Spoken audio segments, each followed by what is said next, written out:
Hello guys, देखो मैं आपको बताने वाला हूँ एमपीपीएससी से जितने भी अधिकारी बनते हैं जैसे डिप्टी कलेक्टर, डीएसपी, नायब तहसीलदार, इन सब की सैलरी बताने वाला हूँ। उसमें सबसे पहले मैं सैलरी किसकी बता रहा हूँ? डीएसपी की बता रहा हूँ। तो पहले वो देख लीजिए, अगले वीडियो में मैं डिप्टी कलेक्टर की, फिर तहसीलदार, नायब तहसीलदार, ऐसे एक एक करके सारे अधिकारियों की बता दूंगा। पहले आप डीएसपी के देखिए। तो डीएसपी, अब देखिए डीएसपी की सैलरी देखने से पहले ये समझ लीजिए डीएसपी होते कितने प्रकार के हैं। तो देखो अब डीएसपी भी 3 तरीके के होते हैं। 3 तरीके कौन से? एक तो ग्रामीण एरिया के डीएसपी। अब ग्रामीण एरिया के ये नहीं कि गाँव गाँव रेखे घूम रहे इधर उधर, वो वाले डीएसपी नहीं, जिनके अंडर में सारे ग्रामीण एरिया आते हैं, मतलब सारे गांव आते हैं, वो वाले डीएसपी। फिर एक होता है शहरी जैसे इंदौर शहर समझ लो आप, या फिर कोई सा भी छोटा मोटा शहर समझ लीजिए। जिसके बाद में आते हैं मेट्रो सिटी, मतलब जहां पे मेट्रो रेल चलती है, ये मान के चलिए आप। ठीक है, अब एक बात यहीं पे देख लेना, एसीपी प्रद्युमन का नाम सुना है? सीआईडी में जो रहता है, एसीपी में कुछ तो गड़बड़ है, दया वाला जो रहता है वो एसीपी है ना, एसीपी को ही डीएसपी बोला जाता है। अब एसीपी को डीएसपी, हर जगह एसीपी को डीएसपी नहीं बोला जाता। मेट्रो सिटी में ये वाली जो है, मेट्रो सिटी में रहने वाले डीएसपी को ही एसीपी बोला जाता है। मतलब यही क्या है? यही डीएसपी है, और यही क्या है? यही एसीपी। अब ग्रामीण एरिया में रहने वाले डीएसपी की सैलरी भी कितनी है?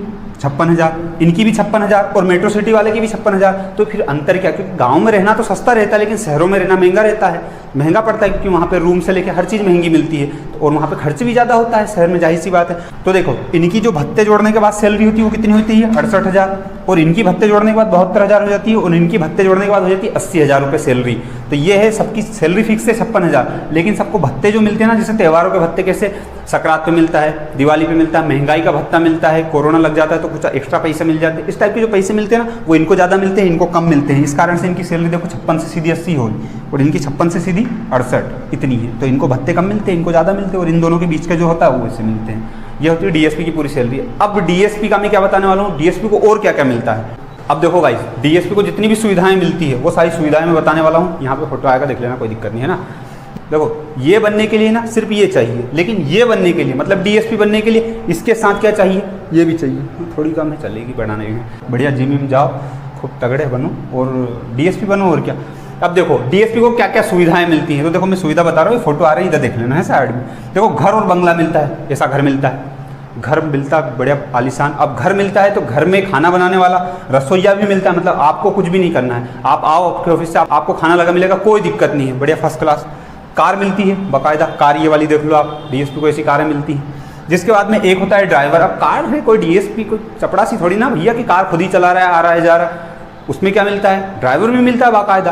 ड्राइवर साहब बोलोगे यहाँ चलो, ले जाएगा, बिल्कुल ले जाएगा। ड्राइवर आपसे ये नहीं होगा साहब वहाँ क्यों जाना है, ये नहीं बोल सकता। ठीक है, अब देखो स्टडी लीव का मतलब क्या होता है? यदि मान लो आप डीएसपी की पोस्ट पे हो, लेकिन आपको क्या बनना है कि नहीं, मुझे तो आईपीएस ऑफिसर ही बनना है, कुछ बड़ा अधिकारी बनना है, कुछ करना है, खुद के लिए भी देश के लिए भी कुछ करना, मतलब कुछ बड़ा बनना है मुझे, तो आपको क्या बन सकती है? स्टडी लीव मतलब आपको 1 महीने, 2 महीने, 5 महीने, 6 महीने, 1 साल की आपको स्टडी लीव मिल जाएगी, आप उसमें पढ़ सकते हो। अब याद रखना, स्टडी लीव, अब पढ़ता है व्यक्ति तो खर्च तो होता है। जैसे आप मान लो पढ़ने के लिए फिर इंदौर गए, इंदौर कहीं पे रहते हो तो वहाँ रहने का खर्चा, जिस बुक को पढ़ते हो उस बुक को खरीदने का खर्चा, किसी कोचिंग को ज्वाइन करते हो तो वहाँ का पेमेंट, मतलब पूरा खर्चा कौन देता है? सरकार ही देता है। क्योंकि अब आपकी माँ बाप की औलाद तो हो ही, लेकिन सरकार की भी एक तरह की क्या हो, औलाद हो, तो आपको वही पालेगी अब, है ना। मतलब स्टडी पढ़ने का पूरा खर्चा आप वही देंगे।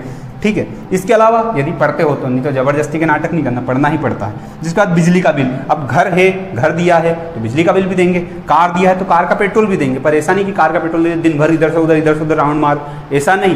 कार में पेट्रोल सिर्फ ऑफिशियल काम के लिए दिया जाता है कि यहाँ से वहाँ जाना है, तो ऐसा भी नहीं कि 1-1 लीटर कुड़ के डाल रहे हैं, बिल्कुल नाप, ऐसा नहीं दिया जाता है। लेकिन हाँ थोड़ा बहुत तो ऊपर नीचे हो जाता, कर दोगे आप इतना तो ठीक है।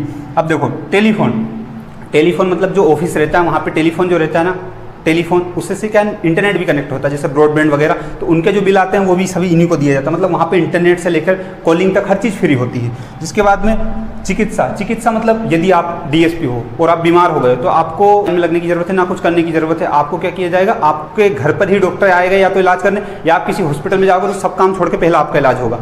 बिल्कुल यार, डीएसपी हल्के में ले रहे। जिसके बाद में होता है काम के दौरान खर्च। जैसे यदि मान लो काम के दौरान, जैसे मिशन पे जाते हैं ना, बहुत लोग मिशन पे जाते हैं तो उन्हें पैसा मिलता है, ऐसा ही काम के दौरान यदि आप कहीं मिशन पे गए, मान लो आप अभी यहाँ के हो और आप कहीं और मिशन करने के लिए भेजा है कि वहाँ जाओ उस गुंडे को पकड़ के लाना है, तो आपको वहाँ पे जो भी खर्च होगा, होटल में रुकने का या फिर जो भी XYZ, वो सारा खर्चा आपको कौन देगी? सरकार देगी। क्योंकि आप क्या हो, आपकी माँ बाप की औलाद के साथ अब सरकार की औलाद भी बन चुका है। ठीक है, तो ये सारा सिस्टम है। अब वीडियो को लाइक करना और चैनल को सब्सक्राइब करना बिल्कुल भी मत भूलना। यदि इससे रिलेटेड कुछ भी डाउट हो तो आप कमेंट कमेंट करना, उस पर मैं वीडियो जरूर बनाऊंगा। आपकी जो भी कमेंट है सब पे वीडियो बनेगा। ये भी एक किसी की कमेंट पे वीडियो बना है, तो आपकी भी कमेंट पे वीडियो बनेगा। कमेंट जरूर करना, बताना मुझे, ठीक है।